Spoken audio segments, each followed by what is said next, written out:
Welcome back after the break. नाज़रीन, अब हम बात करेंगे पाकिस्तान समेत गुजरांवाला में भी स्टूडेंट वीज़ा फ्रॉड, जाली एजुकेशन कंसल्टेंट और इसके साथ साथ बैरून मुल्क तालीम रोज़गार के नाम पर होने वाली धोखाधड़ी के हवाले से, क्योंकि अब ये एक रिवाज बन चुका है और ये एक संगीन मसला हमें नज़र आ रहा है, जिससे ना सिर्फ तलबा बल्कि उनके वालिदैन भी अपनी जमा पूंजी से महरूम हो रहे हैं।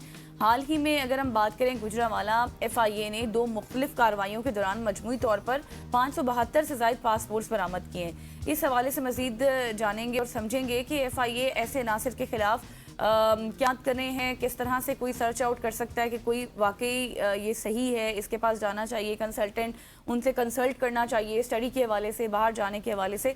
इस सारी सूरत हाल पर बात करेंगे और इस सारी सूरत हाल पर बात करने के लिए हमारे साथ मोहम्मद बिन अशरफ साहब मौजूद हैं। आप हैं director FIA। Sir, thank you so much for joining us. Sir, सबसे पहले तो हम आपको प्रोग्राम में खुश आमदीद कहते हैं। उसके बाद मुझे ये बताइएगा सर कि ये जो इस वक्त गुजरांवाला में स्टूडेंट वीज़ा और इमिग्रेशन फ्रॉड की मौजूदा सूरत हाल है, इसके हवाले से FIA इस की किस तरह से रोकथाम कर रही है और क्या कुछ इकदाम कर रही है?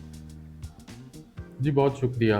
ये आपने बिल्कुल दुरुस्त कहा कि स्टूडेंट कंसल्टेंट्स की आजकल जो है वो काफ़ी तादाद में शिकायत मौसूल हो रही हैं और इस वक्त हमारे पास 50 से ज़ायद ऐसी इंक्वायरीज़ हैं जिसमें कंप्लेनेंट्स ने डिफरेंट चीज़ों पे स्टूडेंट कंसल्टेंट्स को अलर्ज किया है।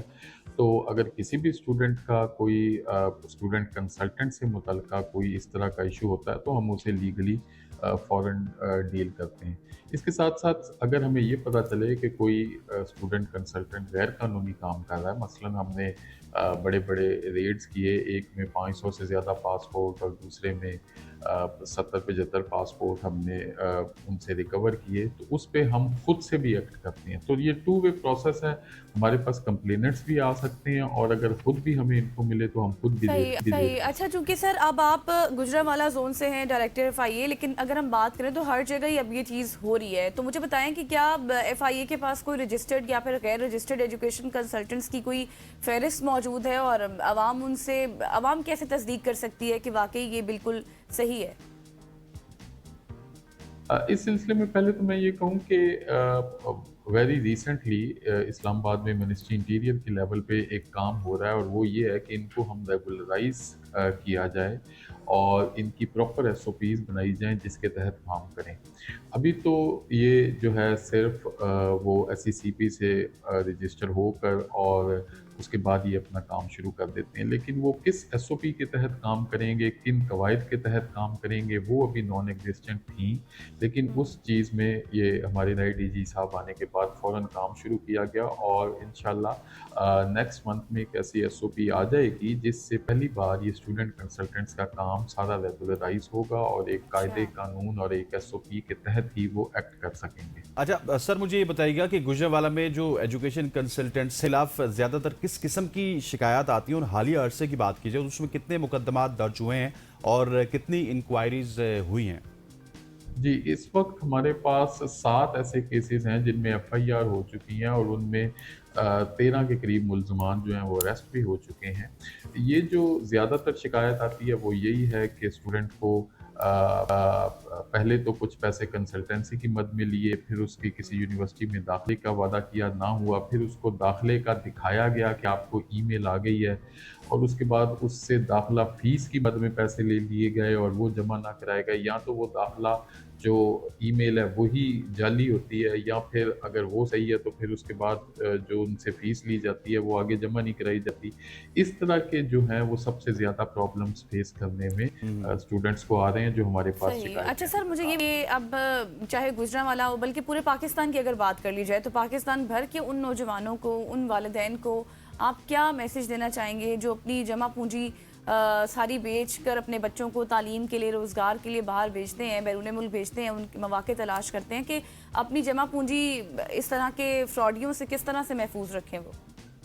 जी, बिल्कुल, पहले तो मैं ये वाज़ेह करूँ कि देखिए कंसल्टेंट का कोई ऐसा रोल डिफाइंड यूनिवर्सिटी के दाखिले के लिए नहीं है। ये कंसल्टेंट बेसिकली आपको एक कंसल्टेंसी दे रहा है, एक मशवरा दे रहा है, और वो भी उस बंदे को कि जिसको नहीं पता, वरना आप देखें कि बहुत सारे स्टूडेंट्स तो खुद ही स्कॉलरशिप पे भी बाहर जा रहे हैं। ऐसा तो ही है। लेकिन चूंकि कुछ बैकवर्ड एरियाज में इतनी ज़्यादा नो हाउ नहीं होती, तो कंसल्टेंट का काम सिर्फ उनको कंसल्टेंसी देना, उनको गाइड करना है।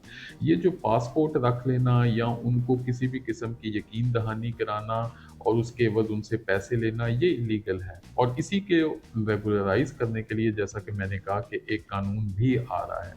तो स्टूडेंट से जो भी बाहर जाने की ख्वाहिशमंद है, मेरी यही गुजारिश है कि कंसल्टेंसी की हद तक, मशवरा लेने की हद तक, अपनी नॉलेज बढ़ाने की हद तक तो ठीक है, लेकिन आप उसको पैसे दें कि वो बाहर जमा कराए, दैट इज़ इलीगल। आप उसको पासपोर्ट दें कि वो वीज़ा लगवाएगा, दैट इज़ इलीगल। ये सब चीज़ें इलीगल हैं और इन चीज़ों से उन्हें ज़रूर बचना चाहिए, क्योंकि मेरे पास बहुत सारे स्टूडेंट्स बहुत रोते हुए आते हैं कि हमारे साल साल भी ज़ाया हो गए, हमारे पैसे भी ज़ाया हो गए। तो इन चीज़ों से बचें। आप जो रिकग्नाइज्ड यूनिवर्सिटीज़ हैं, उनका तो प्रोसीजर बहुत आसान है, वैसे ही ऑनलाइन अवेलेबल है। और जो ये फ़ी और पैसों का लेन देन है उस यूनिवर्सिटी को पहुंचाने के लिए, वो बिल्कुल इलीगल है। वो किसी कंसल्टेंट के थ्रू ना करें।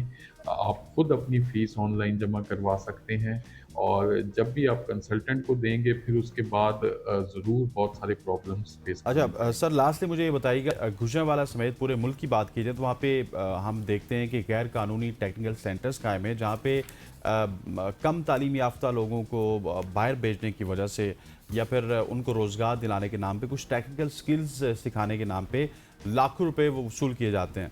सो एफआईए ऐसे जाली सेंटर्स के खिलाफ क्या कुछ इकदाम कर रहा है? जी, ये भी एक किस्म का, बिल्कुल मैं कहूँगा, फ्रॉड है। टेस्ट सेंटर्स के नाम पर आम लोगों को कहा जाता है कि वो आएँ। गल्फ़ कंट्रीज़ की प्राइमरीली नौकरियाँ हैं, मुख्तलिफ टेक्निकल जॉब्स हैं, तो चूँकि आपके पास टेक्निकल स्किल है नहीं, तो हम आपको वो टेक्निकल स्किल सिखा देते हैं पहले। तो वो महीना टेक्निकल स्किल सिखाने के अलहदा से पर पर्सन आप कह लें कि 30 से 50,000 रुपया लिया जाएगा। उसके बाद वो कहेंगे कि अब आप एलिजिबल हो गए, अब हम आपको अप्लाई करवा रहे हैं, और अप्लाई करवाने के बाद जिसका काम हो जाएगा वो अलहदा से लाखों में देगा, और जिसका नहीं होगा उसकी कोई गारंटी नहीं है। तो हाल ही में हमने ऐसी कार्रवाई की है हाफजाबाद में, जिसमें सैकड़ों की तादाद में 500 से ज़्यादा पासपोर्ट हमने बरामद किए। गुजरांवाला में भी एक ऐसी कार्रवाई हो चुकी है। तो ये भी एक इलीगल है। सिंपल बात यह है कि जो बंदा आपका पासपोर्ट रखता है वो एक इलीगल एक्ट कर रहा है। पासपोर्ट आप एक आइडेंटिटी है, किसी का रख ही नहीं सकते, ये इटसेल्फ एक इलीगल एक्ट है।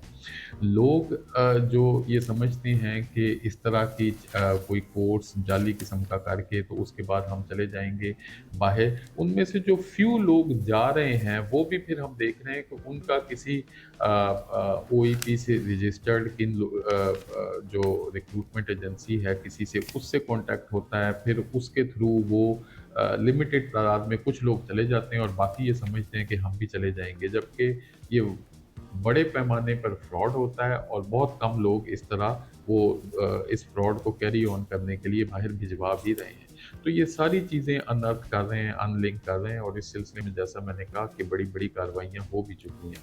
सर, मुझे ये बताएं कि एक स्टूडेंट के वालिदैन को किस तरह फैसला करेंगे कि कौन सा एजुकेशन कंसल्टेंट काबिल एतमाद है और कौन सा नहीं, और आप उन तमाम तर नौजवानों को या फिर वालिदैन को क्या पैगाम देना चाहेंगे जो बैरून मुल्क तालीम या रोज़गार के मौके तलाश कर रहे हैं, ताकि वो अपनी जमा पूंजी को महफूज रख सकें और किसी रिलायबल या फिर कोई काबिल एतमाद कंसल्टेंट से रब्ता कर सकें?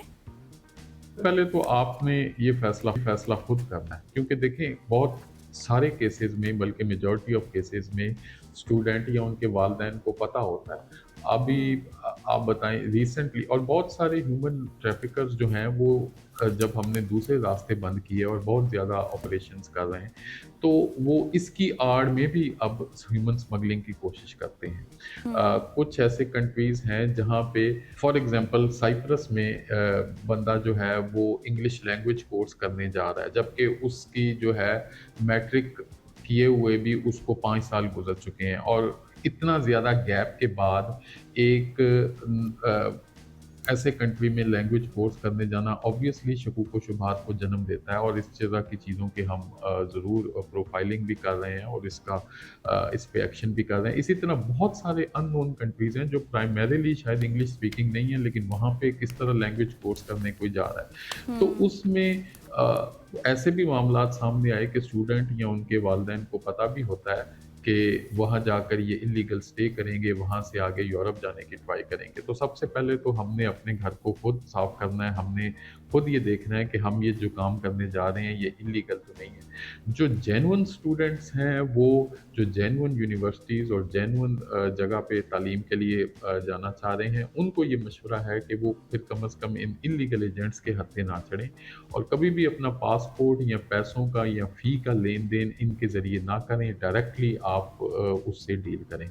हाँ, रिक्वायरमेंट्स अगर आपको बताते हैं कि आइल्स का इतना स्कोर चाहिए या डिफरेंट और यूनिवर्सिटी की क्या रिक्वायरमेंट्स है, उस हद तक मशवरा ये कंसल्टेंट की हद तक तो चलें बात समझ आती है। लेकिन उससे आगे जो डील करना कि वीज़ा लग जाएगा और इतने पैसे लूँगा और इतने पैसे दे दो यूनिवर्सिटी की फ़ी के लिए, ये सारी चीज़ें इलीगल हैं और इससे आपने सही। ज़रूर बचना है ताकि आपको माली ठीक। नुकसान भी अच्छा ना सर, हो लास्टली और आपके लास्टली बच्चे मुझे का भी। बताइएगा कि अब इस साल की बात की जाए तो इस साल आप जो सिर्फ अगर गुजरांवाला जोन की बात की जाए तो कितने ज़्यादा FIA ने कार्रवाई की है, मुकदमात की बात की है, कितने मुकदमात हुए, कितने मुलजिमान को गिरफ्तार किया गया और रेड बुक के कितने इख्तियारी मुलजिम कानून की गिरफ्त में आए हैं? साल 2026 हमारे लिए एक अच्छा साल जा रहा है हमारी कार्रवाइयों के एतबार से। अब तक हमने 900 के करीब FIR सिर्फ इस साल में रजिस्टर्ड की हैं ह्यूमन ट्रैफिकर्स में, और 1000 से ज़्यादा लोग जो हैं वो अरेस्ट कर चुके हैं। 5000 से ज़्यादा इंक्वायरीज रजिस्टर की हैं और 2000 से ज़्यादा जो हैं वो फाइनलाइज भी हो चुकी हैं, और 500 से ज़्यादा केस चालान हम कर चुके हैं, और इन केसों में ऑब्वियसली कुछ केस पिछले सालों के भी हैं। कन्विक्शंस की बात करें तो 50 से ज़्यादा कन्विक्शंस हो चुकी हैं।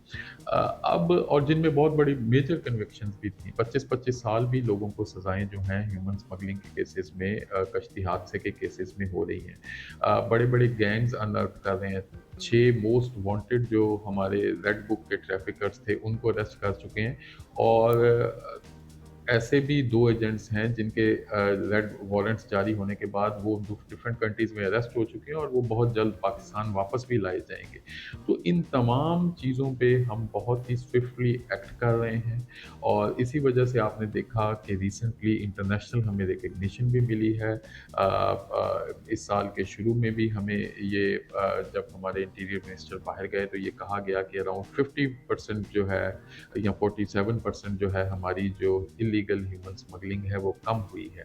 तो इन सारे स्टेप्स के साथ साथ सबसे ज़्यादा मेरी गुजारिश लोगों से है, मेरी गुजारिश उन तमाम ख्वाहिशमंद अफराद से है जो बाहर जाना चाहते हैं कि बाहर ज़रूर जाएं, लेकिन प्लीज़ इन इलीगल एजेंट्स से बचें। इनके पास अब आपको इलीगल एजेंट बिल्कुल बाहर नहीं ले जा पाएगा, और आपकी उम्र भर की कमाई भी ज़ाया होगी और आपको जानी खतरा भी होगा।